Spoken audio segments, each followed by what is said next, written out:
ආයිබෝවන් ආදරණීය දුවේ පුතේ බොහෝ දෙනෙක් ඉල්ලලා තිබුණා අඟුල්මල් දමනයෙන් ਵਿਚාරයක් දෙකක් පැහැදිලි කිරීමක් කරන්න කියලා. ඉතින් ඒ ඉල්ලීම ඉටු කරන්නට තමයි දැන් මම මේ සූදානම් වෙන්නේ. අපේ දරුවන්ගේ සිංහල පන්තියේ මම මේ අවස්ථාව අරගන්නවා අපේ ලංකාවේ ඉන්න සියලුම අපේ ආදරණීය දූ දරුවන් වෙනුවෙන් මේ අඟුල්මල් දමනය පාඩමට අදාළ විචාරයක් දෙකක් මේ මොහොතේදී පැහැදිලි කරන්නට. ඒ නිසා අපි ඒ විචාරයට අදාළ අපේ විශේෂ නිබන්ධනයක් තියෙනවා. ඒ නිබන්ධයේ තියෙන මේ විචාර පිළිතුර මෙතන තියෙනවා. එතකොට ඔබට පුළුවන් සමහර දරුවන්ට මේක මම කතා වෙන අතරතුර මේක ඉක්මනින් ලියා ගන්නට හෝ ඒ අවස්ථාව සලස්සලා දීලායි මම මෙතන මේ විදිහට ඒක මේ ලියලා පෙන්වන්නෙත්. ඒ හේතුව නිසායි අපි ඒ විචාර පැහැදිලි කර ගැනීමක් කරමු. 11 ශ්‍රේණිය සිංහල සාහිත්‍ය සංග්‍රහයට අදාළ 8 වෙනි පාඩමේ අඟුල්මල් දමනය 8 වෙනි පාඩමට අදාළ විචාර එකක් දෙකක් පැහැදිලි කර ගනිමු. බලන්න. විචාර අංක 1. අහිංසක දරුණු මිනීමරුවෙකු වූයේ කවර හේතු නිසාදැයි නිදසුන් තුනක්වත් දෙමින් පැහැදිලි කරන්න. නේ? අහිංසක දරුණු මිනීමරුවෙකු වූයේ කවර හේතු නිසාදැයි නිදසුන් තුනක්වත් දෙමින් පැහැදිලි කරන්න. අහිංසක දරුණු මිනීමරුවෙකු බවට පත්වන්නට හේතු වුණේ මොන හේතු කාරණාද මොන දේවල්ද? අපි විචාරයට පිවිසෙනවා. කොහොමද අපි විචාරයට පිවිසෙන්නේ? සාමාන්‍යයෙන් යුගය, කතුවරයා, කෘතිය, අරමුණ මෙන්න මේ කියන දේවල් ඊටාම කෙටියෙන් සඳහන් කිරීම පමණක් ප්‍රමාණවත්. ඒ සඳහා ඔබට විශේෂ ලකුණක් පිරිනැමෙන්නේ නැහැ විභාගෙදී. නමුත් ඒ වුණාට මේ විභාගයේදී ප්‍රශ්න පත්‍ර වල පිළිතුරුපත් පරීක්ෂා කරන ගුරුතුමා හෝ ගුරුතුමිය අදාළ අය දකිනවා මේ දරුවා අවබෝධයකින් යුක්තවයි මේ විචාරය ලියලා තියෙන්නේ. ඒ නිසා මේ දේවල් පටලවා ගන්නට එපා. නිවැරදිව ඒ යුගය, කෘතිය, කතුවරයා, අරමුණ මේ දේවල් ලියන්නට කටයුතු කරන්න බොහොම කෙටියෙන්. අනවශ්‍ය වර්ණනා, විස්තර වර්ණනා අවශ්‍ය නැහැ කිසිසේත්ම. ඒකක් ඔබෙන් බලාපොරොත්තු වෙන්නෙත් නැහැ. ඔබ විචාරයට පිවිසෙන්නට ඕනේ ඉක්මනින්ම. බලන්න. පොළොන්නරු සාහිත්‍ය අවධියේදී ගුරුළුගෝමි පඬිවරයා විසින් බුදුරජාණන් වහන්සේගේ පුරිස ධම්මසාරථී නම් බුදුගුණය පාදක කොට ගනිමින් රචනා කරන ලද අමාවතුර නම් කෘතියෙහි දැක්වෙන අඟුල්මල් දමනා නම් පරිච්ඡේදයේහි විස්තර කෙරෙන්නේ බුදුරදුන් අඟුලිමාල නම් දරුණු සොරාව දමනය කළ ආකාරයයි. වේගෙ වැඩි නම් කිව්වා බලන්න.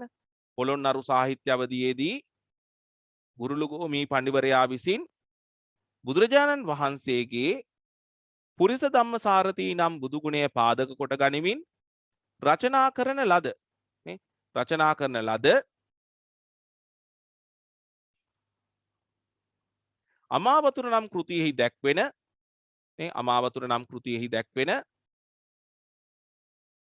අඟුල්මල් දමනා නම් පරිච්ඡේදයේහි විස්තර කෙරෙන්නේ බුදුරදුන් අඟුලිමාල නම් දරුණු සොරාව දමනය කළ ආකාරයයි. එතකොට අපි කෙටියෙන් පැහැදිලි කිරීමක් කරනවා අපි විචාරයට පිවිසෙමින් මේ අහිංසක සොරුන් උපදින නැකතකින් ඉපදුනත් ඒ අහිංසකගේ පියා වන බර්ග පුරෝහිතයා මේ දරුවාව සොරකමින් වළක්වන්නට යම් උත්සාහයක් දැරුවා. හැබැයි ඒ උත්සාහය ව්‍යර්ථ කරමින් ඒ බර්ග පුරෝහිතයා තමන්ගේ පුතාව යවපු එහෙම නැත්නම් තමන්ගේ පුතාව බාර දුන් දිසාපාමොක් ආචාර්යවරයාගේ ඒ ශිල්ප ශාලිකාව තුලදීම මේ අහිංසක සොරෙකුගේ තත්වයට පත්වෙන්නට හේතු කාරණා ඉෂ්ට සිද්ධ වෙනවා. බලන්න. කොසල් රජුගේ බර්ග නම් පුරෝහිත බමුණාට දාව මන්තානි නම් බැමිණියට පුතුක උපදින්නේ සොරුන් උපදින නැකතකිනි. පසුව අඟුලිමාල නමින් ප්‍රසිද්ධ වූයේ අහිංසකයයි නම් ලද මේ දරුවාය. සොර නැකතකින් උපන් මේ දරුවාව රජුගේ අවසරය ඇතිව හදා වඩා ගැනීමට තීරණය කරයි. මතු අනාගතයේ දරුවා සොරකු වන බව දැනත් ඇයි නක්ෂත්‍රයට අනුව ඔහුව අත් නොහැර දරුවාව ශිල්පයේ ඉගෙනුම සඳහා දිසාපාමොක් ආචාරීන් වෙත යවන්නේද ඇතැම් විට ශිල්පය උගෙන සොරකමින් වැළකෙතැයි සිතා විය හැකිය. ඒ කියන්නේ බර්ග පුරෝහිතයා යම් උත්සාහයක් දැරුවා දරුවා සොරකු වන බව නක්ෂත්‍රයට අනුව තාරකා ශාස්ත්‍රයට අනුව එය සිදුවන දෙයක් බව දැනත් මේ දිසාපාමොක් ආචාරීන් වෙත යවලා මේ දරුවාව යහපත් පුරුෂයෙක් බවට පත් කරන්නට යහපත් සත්පුරුෂයෙක් ලෙස සමාජගත කරන්නට බර්ග පුරෝහිතයා උත්සාහයක් දැරුවා. බලන්න ඔහු වියපත් කල්හි මව්පියෝ ශිල්ප උගන්නට තක්සලා නුවර නගා යවූහ. හේ ධර්මාන්තවාසිකව ශිල්ප උගන්නි. වත් සපනේ කී දෙයක් වහා සපයයි. මන වඩන න්‍යායෙන් හැසිරේ. පෙම් වඩන න්‍යායෙන් බෙනේ. සෙසු දරුවෝ පිටත් වූ ඔන්න වෙච්ච දේ. ගුරුවරයාගේ දැඩි ආදරය සෙනෙහස ඒ නිසාම අනෙකුත් ශිෂ්‍යයන්ගේ ඊර්ෂ්‍යාව වෛරය අහිංසක මානවකයා නොබෝ කලකින්ම දිසාපාමොක් ආචාර්යින්ගේ සිත් දිනාගත් දක්ෂතම ශිෂ්‍යයා බවට පත්විය. දැන් මේ දක්වපු මේ උදාහරණයෙන් මම කියන්නට යන්නේ අහිංසක මේ දිසාපාමොක් ආචාර්යවරයාගේ සිත් දිනාගත් දක්ෂතම ශිෂ්‍යයා බවට පත් වෙනවා. හැබැයි අනිත් දරුවන්ගේ ඊර්ෂ්‍යාවට ලක් වෙනවා. ඒකත් මේ අහිංසක මෙවැනි දරුණු ගණේ අපරාධකරුවෙකු මිනීමරුවෙකු බවට පත් වෙන්නට හේතුවක් වුණා. ඔහුගේ දැනුම හැසිරීම හා ක්‍රියාකලාපයේ ගුරුවරයාගේ දැඩි සෙනෙහස ඔහු වෙත ලැබීමට හේතුවක් විය. මෙම නිසාම අහිංසක අනිකුත් ශිෂ්‍යයන්ගේ දැඩි ඊර්ෂ්‍යාවට හේතු ලක් විය. අහිංසක මෙන් වීමට උත්සාහ නොකොට ඔවුහු අහිංසක හට බොරු චෝදනා නගා ගුරුවරයාගේ සිතෙහි අහිංසක කෙරෙහි පැවති දැඩි සෙනෙහස දැඩි වෛරයකට පෙරලීමට කටයුතු කළහ. දැඩි සෙනෙහස දැඩි වෛරයකට පෙරලන්නට කටයුතු කළා. අන්න ඒකත් එක්තරා විදිහක ප්‍රථම හේතුවක් බවට පත් වෙනවා අහිංසක මෙවැනි තත්වයකට පත්වන්නට. ඔන්න සාකච්ඡා කරගන්නවා එකිනෙකා හා සමග මොනවද අහිංසක සම්බන්ධයෙන් ගුරුවරයාට කියන්නට ඕනේ. ගුරුවරයාගේ සිත බිඳින්නට අහිංසක සමග තියෙන ඒ සමදතාව නැති කර දමන්නට ගුරුවරයාට මොනවද අපි කියන්නට ඕනේ අහිංසක සම්බන්ධයෙන්. කුමක් කරම්හ ආචාර්යයා අඹුව හා සසඟ ඇත්තේයි බිඳපියම් හයි බැනගෙන තුන් රැසක් වැ පළමු ඇතැම් කෙනෙක් ආචාර්යයා කරා එළඹ බැඳ සිටියාහ. අහිංසක චෝදනා ලබන්නේ බරපතල කරුණක් සම්බන්ධයෙන්. එනම් ආචාර්යවරයාගේ බිරිඳ සමග හෙතෙම අයථා සම්බන්ධයක් ඇතැයි කියාය. එහිදී දිසාපාමොක් ආචාර්යවරයා පවා හැසිරෙන්නේ අවිචාරවත් බවින් යුතුවය. කරුණු හරි හැටි නොවිමසා අහිංසකව මැරීමට හෙතෙම අදහස් කළේය. මෙම වාතාවරණයද අහිංසක දරුණු මිනීමරුවෙකු වීමට දැඩිව බලපෑවේ. ඔන්න ඊළඟ එක. ගුරුවරයාගේ සැකය, ගුරුවරයාගේ අවිචාරශීලීත්වය, අවිචාරවත් බව, එවැගේම විමසුම් ඇසින් යුක්තව ක්‍රියා නොකිරීම, විමසිලිමත් භාවයෙන් තොරව කටයුතු කිරීම, අවිචාරවත් බව ගුරුවරයාගේ පැවති. අහිංසක වැද දැමුවේ දරුණු ගණේ අපරාධකරුවෙකුගේ තත්වයටයි. ගුරුවරයාට තිබුණා මේ සැකේ මේ වගේ කේලමක් අහලා ඒක ගැන සොයා බලන්නට, ඒක ගැන යම් පරීක්ෂණයක් කරන්නට. නේ? පැහැදිලිනේ මේ ගැන සොයා බලන්න මේම කරුණ ඇත්තද නැත්තද මොකද්ද කියලා හොයන්නට. නමුත් එහෙම කළේ නෑ. ක්ෂණිකව ගුරුවරයා දිසාපාමොක් ආචාර්යවරයා තීරණය කරනවා අහිංසකව මරා දමන්නට. අහිංසකව මරා දමන්නට. විමසා බැලීමක් කරන්නේ නෑ.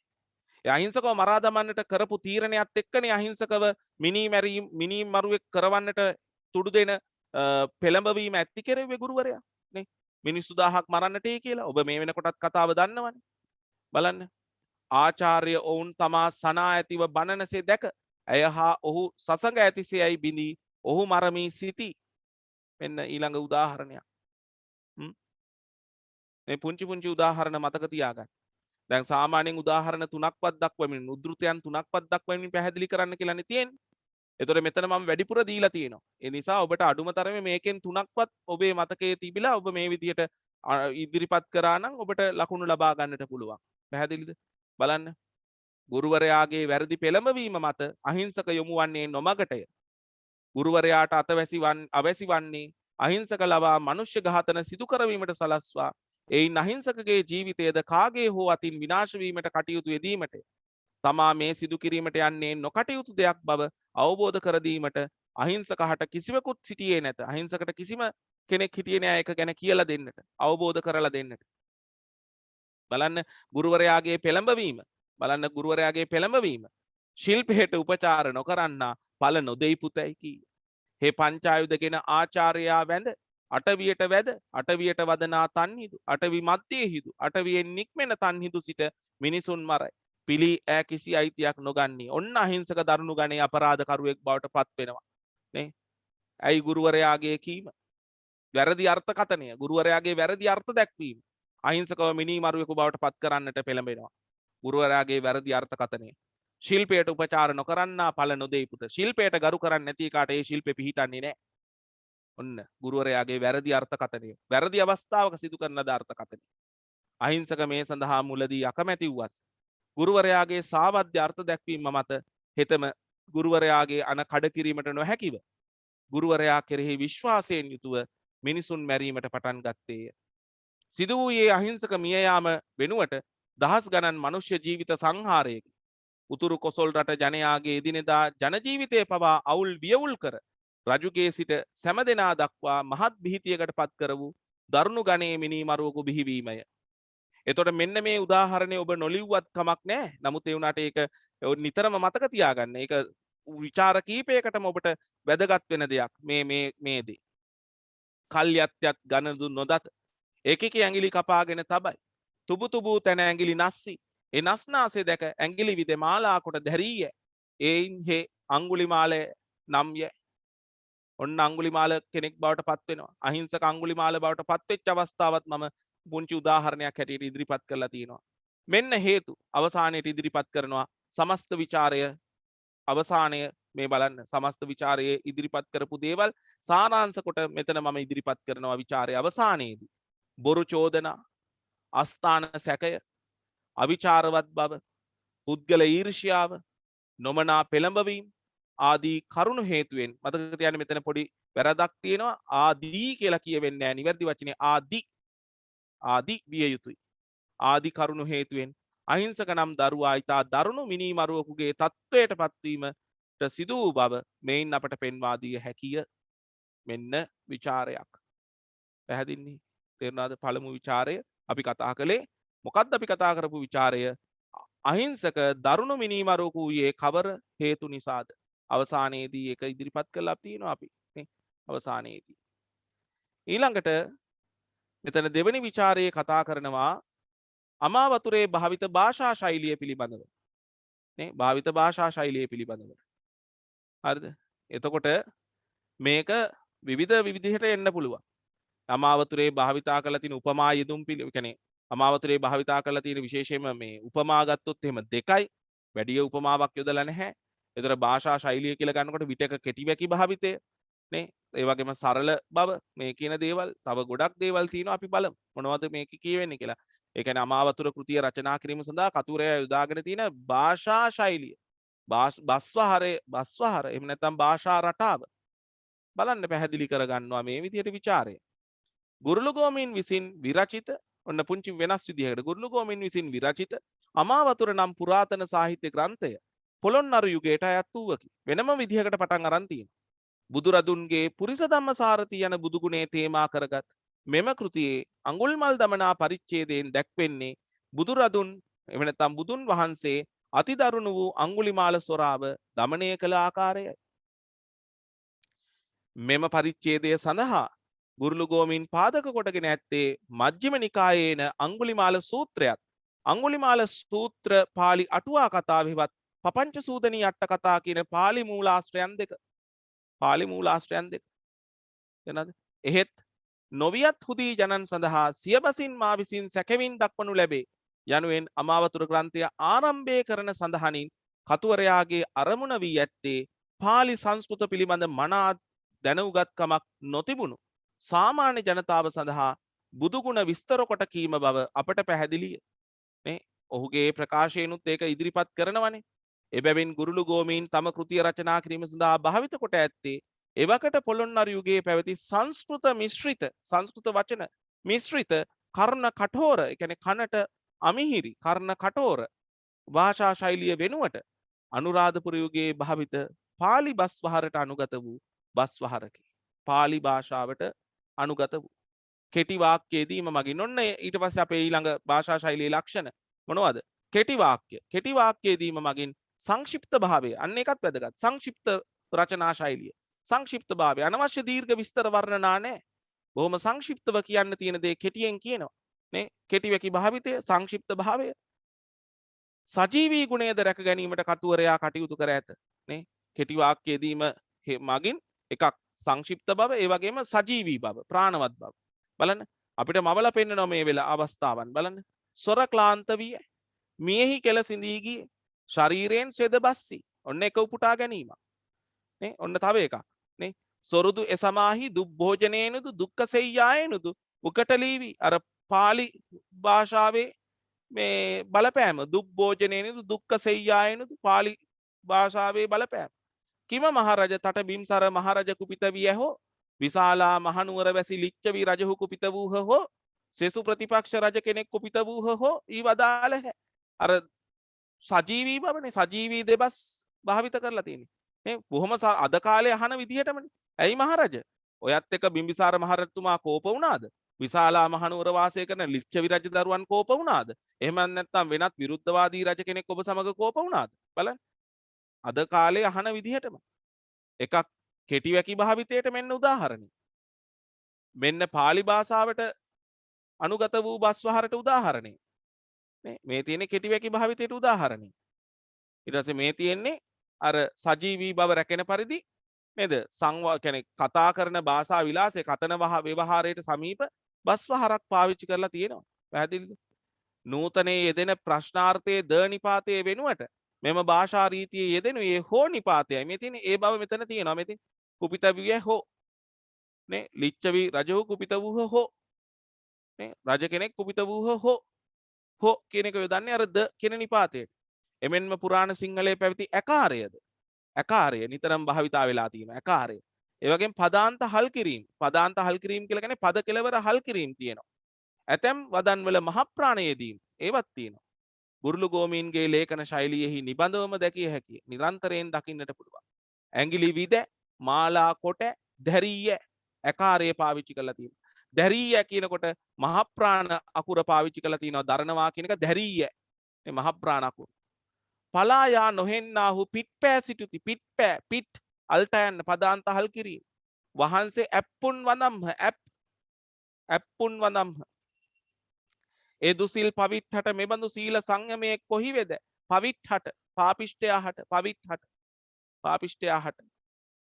පවිට් අල්ටයන් පදාන්ත හල් කිරීම දැක්කනේ මේවා තමයි විශේෂ ලක්ෂණ භාෂා ශෛලී නේ එතකොට උදාහරණ කීපයක්ම ඉදිරිපත් කරලා තියෙනවා. ඒ හැම එකක්ම විවිධ තැන් වලින් අරගෙන තියෙන නිසා පොදුවේ උද්දෘත පාඨ ලකුණ යොදලා නැහැ. හැම එකකටම එක ගානේ උද්දෘත පාඨ ලකුණ යොදලා තියෙනවා. දැක්කනේ?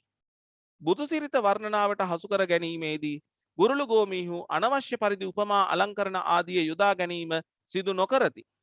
එහෙත් අවශ්‍ය සියලුම තැන්හි අවශ්‍යම තැන්හි පමණක් යෙදුණු උපමා කිහිපයක් දැකිය හැකියි. උපමා කිහිපයක් දකින්නට පුළුවන්. අනවශ්‍ය පරිදි උපමා අලංකරණ යොදා ගන්නෑ. වර මේ විද්‍යා චක්‍රවර්තීන් වගේ නේ හැමතිස්සෙම උපමා යොදන්නේ අවශ්‍යම තැනකදී විතරක් උපමා යෙදීමක් දකින්නට ලැබෙනවා. මෙතින් උපමා භාවිතය අවම වශයෙන් උපමා භාවිතය. ඒ කියන්නේ උපමා භාවිතය අවමයි. එසස් තෙපුල් හා සමග ඩබරායෙන් ගුළු දියක් සෙයින් දරුණික් මින. මහ පොළොව නැగి නැగి බස්නා රළසෙයින් උහු ඇර බහ බහා සිට්වයි. දැක්කනේ? බුරුළු ගෝමීන්ගේ භාෂා ශෛලියෙහි දැකිය හැකි තවත් විශේෂ ලක්ෂණයක් නම් ප්‍රසාද ගුණය රැක ගනිමින් ප්‍රසාද ගුණය කියලා කියන්නේ අපට මවලා පෙන්නනවා පණ පිහිටුවලා පෙන්නනවා අපිට මවලා පෙන්නනවා මේ අවස්ථාව ප්‍රසාද ගුණය රැක ගනිමින් සරලව සුඛාවබෝධයෙන් යුක්තව සුඛාවබෝධය කියලා කියන්නේ අර පැහැදිලි අවබෝධයකින් යුක්තව නේ ආසිදු කරන විස්තර දැක්වීමයි අඟුලිමාල නම් දරුණු සොරාගේ ස්වභාවය කීප තැනකම සංක්ෂිප්ත වැකි මගින් ඉදිරිපත් කොට තිබීම ඊට කදිම නිදසුනකි එය ශ්‍රවණය කරන සදහැතියන් හට අඟුලිමාලගේ දරුණු බව භයංකර බව මැවී පෙනෙන්නාක් බඳුයි නේ මැවිලා පේනවා. ඒ වගේම ඒ අඟුලිමාලගේ දරුණු බව ප්‍රකාශ කරලා තියෙන අවස්ථා කීපයකදී මේ පුන බලන්න මහන එමගට නොයා එමගේ අඟුල්මල් නම් සොරක දරුණ ලෙහෙමුඩුවත් ඇත්තේ සතුන් කෙරෙහි කුළුණු නැත්තේ ගම් නොගම් කෙලේ නියම් ගම් නොනියම් ගම් කෙලේ දනව් නොදනව් කෙලේ මිනිසුන් මරමරා ඇඟිලි විද මාලා කොට දරයි නේ දැක්කනේ ඒ කියන්නේ අපිට එකක් මවලා පෙන්නනවා මේ අවස්ථාව අනිත් එක මේ අර හැංගීම් දනවනවානේ අඟුලිමාලගේ තිබිච්ච දරුණු බව අපිට අපේ සිතෙත් ඇති කරනවා බලන්න එසේම ඇතැම් තැනක අවස්ථා නිරූපණය කොට ඇත්තේ ශ්‍රාවකයන්ගේ මුවකට සිනා නැගෙන පරිද්දෙන් නේ දෙව්රම් වෙහෙරේදී අඟුලිමාල අවස්ථා සිද්ධි නිරූපණය ඔන්න අවස්ථා සිද්ධි නිරූපණය සඳහා මේ උදාහරණ ගන්නට පුළුවන් නේ දෙව්රම් වෙහෙරේදී අඟුලිමාල තෙරුන් දැක කොසල් රජුගේ සිවුරඟ සේනා රජුන්ද හැර දමා පලා ගිය අවස්ථාවද සැවැත් නුවර වැසියන් පිණුසිඟා වැඩි අඟුල්මල් තෙරුන් දැක බියපත්ව තම කලගෙඩි පවා බිඳිමින් පලා ගිය අවස්ථාවද මීට කදිම නිදසුන්ය. එම අවස්ථා නාට්‍යානුසාරයෙන් ඒ කියන්නේ අපේ මනසේ නාට්‍යයක් රඟ දැක්වෙනවා වගේ තමයි අපිට ඒ දේවල් මවලා පෙන්වන්නේ. නාට්‍යානුසාරයෙන් ශ්‍රාවක මනසේ මැවී පෙනෙන ආකාරයෙන් සජීවී බවින් යුතුව ඉදිරිපත් කිරීමට කතුවරයා සමත්ව ඇත. බලන්න තුබු මහජනයෝ මහජනයා නෙමෙයි මහජනයෝ වෙන්නට ඕනේ. මහජනයෝ බියපත්ව කඩු පළඟ දමා පියා ඒ දසායෙහි හීපලා නුවර වැද දොර පියාලා අගුළුගෙන අටල්ලට නැගී බලමින් සිටියාහු. අඟුල්මල් සොර රජමා කරා යනු දැන පළමු අවුරුදු දෙව්රම්හි හුන්නේය. රජුගත ඇපිපලා ආවාමු අවාමු නෙමේ ආවාමු වෙන්නට ඕනේ. ආවාමු දිවි ලදුම් හයි කීහු. මැවිලා පේනවා මිනිස්සු කඩාගෙන බිඳගෙන දුවපු හැටි මහා සේනාව. රජතුමාවත් දාලා.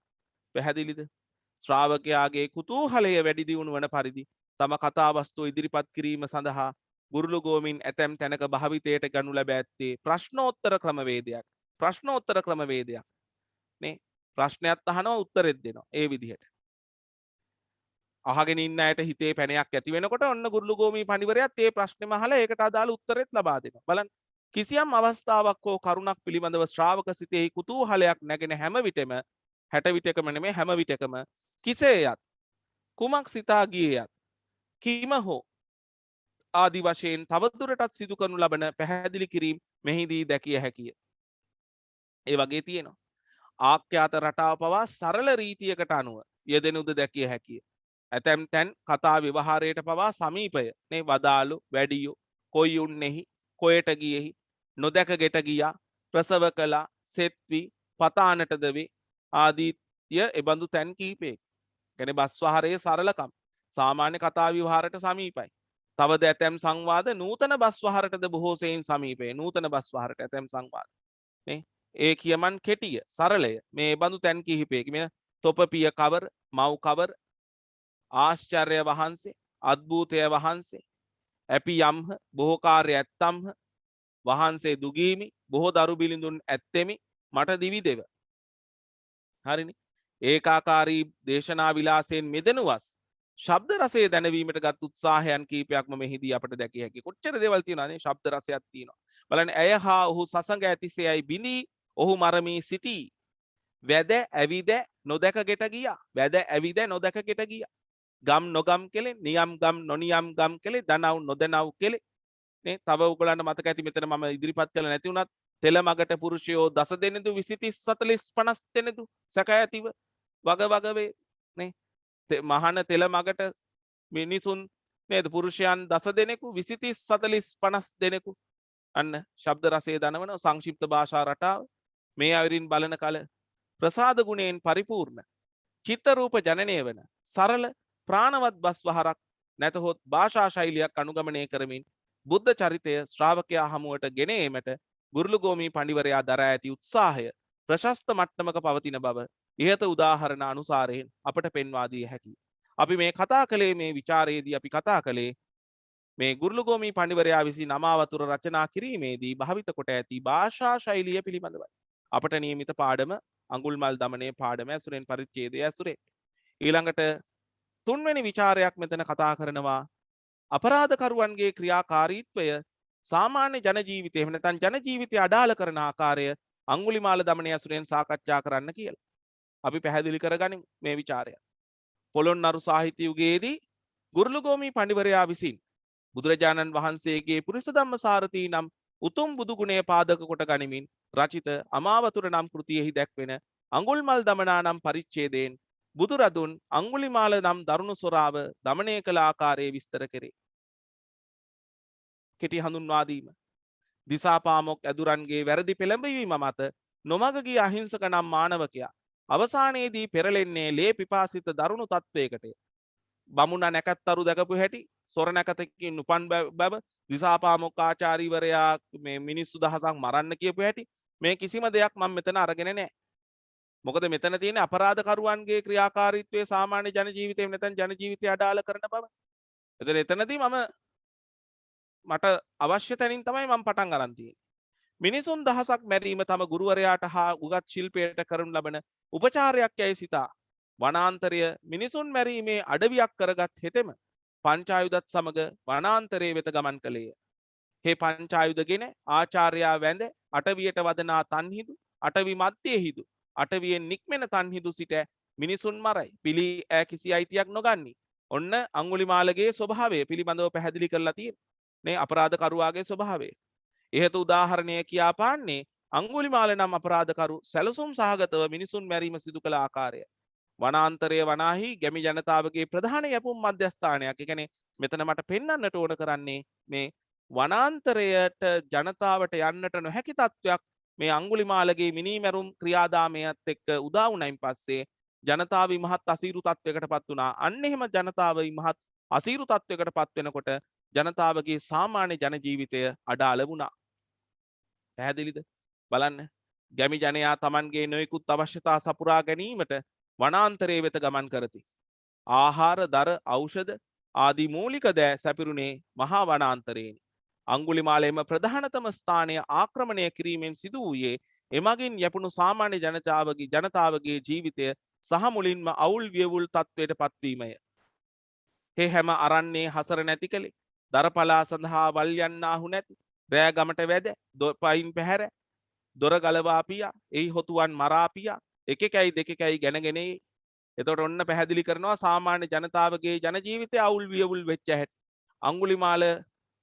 අංගුලිමාල මිනිසුන් කැලෑවටෙන්නේ නැති නිසා ගෙවල් වලට පණිමින් මිනි මැරුම් සිදු කරපු හැටි.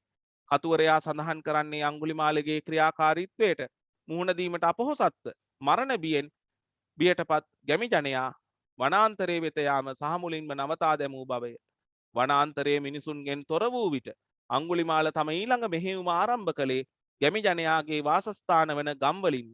අංගුලිමාල රාත්‍රී කාලයේදී ගමට පැන දොරවල් ගලවා රාත්‍රී නින්දේ පසු වූ මෙතන නිවැරදි වෙන්න ඕනේ පසු වූ කියලා ගැමි ජනයා මරා තම මෙහෙයුම තව තවත් ඉදිරියට ගෙන ගියේය. අන්න ජනතාවගේ සාමාන්‍ය ජන ජීවිතය අවුල් වුණා. ජනතාව සහ මුලින්ම වනාන්තරයේ වෙත ගමන් කිරීම නවතා දැමුවා. වනාන්තරයේ වෙත යන්නේ නැහැ කියලා කියන්නේ ඒ කාලේ හිටපු ඒ දුප්පත් අසරණ ජනතාවගේ සාමාන්‍ය ජන ජීවිතය ඉවරයි. ඒ මිනිස්සුන්ට ජීවත් වෙන්න ක්‍රමයක් නැහැ. ආහාර පාන සියල්ල ඖෂධ මේ හැම දෙයක්ම දර මේ හැම දෙයක්ම ලැබුණේ කැලෑවෙන්. අංගුලිමාල ගම් වලට පැන මිනී මැරුම් සිදු කරන්නට පටන් ගත්තාම ගම් අතෑර දාලා මිනිස්සු ජනපදවලට නියම් ගම් වලට වැදුනා. නියම් ගම්වල ජනපදවල ජනතාවගේ සාමාන්‍ය ජන ජීවිතයත් අවුල් වුණා. ගම්වල ජනතාව ඇවිල්ලා ඒ තැන්වල පදිංචි වුණා. බලන්න ඒකත් වෙනවනේ. දැන් මෙතන කතා කරන්නේ ඒකනේ. අපරාධකරුවන් නිසා ජනතාවගේ ජන ජීවිතය අවුල් වෙන හැටිනේ මෙතන තියෙන්නේ. බලන්න. එකල්හි ගම් වැස්සෝ ගම්පියා ගොස් නියම් ගම් වන්හා. නියම් ගම් වැස්සෝ ගොස් නුවර වන්හු. තුන් යෝජනක් තන්හි මිනිස්සු ගෙපියා දරුවන් අතගෙන ගොස් සැවැත් නුවර වටා කඳුරු බැඳ. බලන්න. අංගුලිමාල ගම්මාන වෙත කඩා වැදුණු අවස්ථාවෙහි ගම්වැසියෝ තම ආරක්ෂාව පිණිස ගම් අතහැර අර්ධ නාගරික ගම්මාන වෙතට ගියහ. පෙන්වුම් කරන්නේ අපේ විචාරයේ සාමාන්‍ය ජනතාවගේ ජන ජීවිතය අවුල් වෙච්ච හැටි. අනාථ භාවයටපත් සංක්‍රමණිකයන් විශාල පිරිසක් නියම් ගම් තුලට වැදුණු විට එම ගම්මානවලද සාමාන්‍ය ජන ජීවිතයට බාධා එල්ලවන බව අමුතුවෙන් කිව මනා නොවේ. අංගුලිමාලයා ඒ වෙතද කඩා පනින්නට වූ කල එහි වැසියෝ අර්ධ නාගරික ගම්මානද අතහැර දමා ගොස් එකල කොසල් රට අගනගරයේ වූ සැවැත් නුවරට යෑමට තීරණය කිරීමෙන්ද සිදු වූයේ අසරණ ජනයාගේ ජීවිත අවුලෙනුත් අවුලට පත්වීමය. රාජාංගනයේ රැස් වූ මහා ජනයා වෙනදා ඔවුන් ගෙවන සුපුරුදු නිදහස් ජීවිතය යලි ඔවුන් හට ලබා දෙන මෙන් ඉල්ලමින් තමන්ට සිදු වී ඇති මහත් ව්‍යසනය කොසල් රජහට පවසමින් හැඬූහ වැළපුණහ. අංගුලිමාල නම් දරුණු මිනීමරුවා බුදුරදුන්ගේ බලයෙන් තම දරුණු ක්‍රියාකලාපය අතහැර දමණය වී බුදුන් කෙරෙහි පැවිදිව බුදුන් යටතේ පැවිදි වෙලා යහමගට පිය නැගුවත් ඔහුගේ පෙර පැවති අපරාධකාර ස්වභාවය හරිද ස්වරූපය අපරාධකාරී ස්වරූපය මිනිසුන් තුල එලෙසම පැවති බව අංගුලිමාල තෙරුන් පිණුසිඟා වැඩිම සඳහා කුලගම් වලට සහ නුවරට වැඩිය කල අත්විඳින්නට සිදුවන කටුක අත්දැකීම් වලින් ප්‍රත්‍යක්ෂ වේ. මිනිසුන්ට ඒ දේවල් අමතක වුණේ නැහැ. මිනිසුන්ගේ සිත්වල ඒ දේවල් ඒ විදිහටම තිබුණා. ඉතින් ඒ නිසාම මිනිසුන් සාමාන්‍ය තත්වයට පත් වෙන්නට යම් කාලයක් ගත වුණා. එසැනින් බුදුරජාණන් වහන්සේ එහි භික්ෂු භාවයෙන් අංගුලිමාලයව දමනය කරලා පැවිදි තත්වයට පත් කරගත්තට උපසම්පදාව ලබා දුන්නට මිනිසුන්ගේ මනසින් අංගුලිමාලගේ තියෙන ඒ බිහිතිය පහ වෙන්නට යම් කාලයක් ගත වුණා. බලන්න මහ තෙරහු කුලගම් සිඟන්නට ගිය කල මිනිස්සු ඔවුන් දැක වෙව්ලත්මය පලත්මය දොරපියාලත්මය ඇතැම්හු අඟුල් මල් නමාසමින් පලා වලට හෝ වදිති. ගෙට වැද දොරපියාලා අගුළු හෝ ගන්ති. පලායා නොහෙන්නාහු පිට පෑ සිටුති. බලන්න දරුණු අපරාධකරුවෙකු සම්බන්ධයෙන් සාමාන්‍ය ජන විඥාණයට මුල් බැසගත් සමාජ විහිතිකාවක් නැති කර දැමීම දේශි පහසු කටයුත්තක් නෙවෙයි. ඒ නිසාම අඟුල්මල් තෙරහු වඩිනු දකින ජනයා පෙරසේම හිස්ලූලු අත පලා දුවති. දුටු සැනින් බියෙන් වෙවුලන්නට පටන් ගනිති. සැඟවී සිට කැට මුගුරු වලින් පහර දෙති.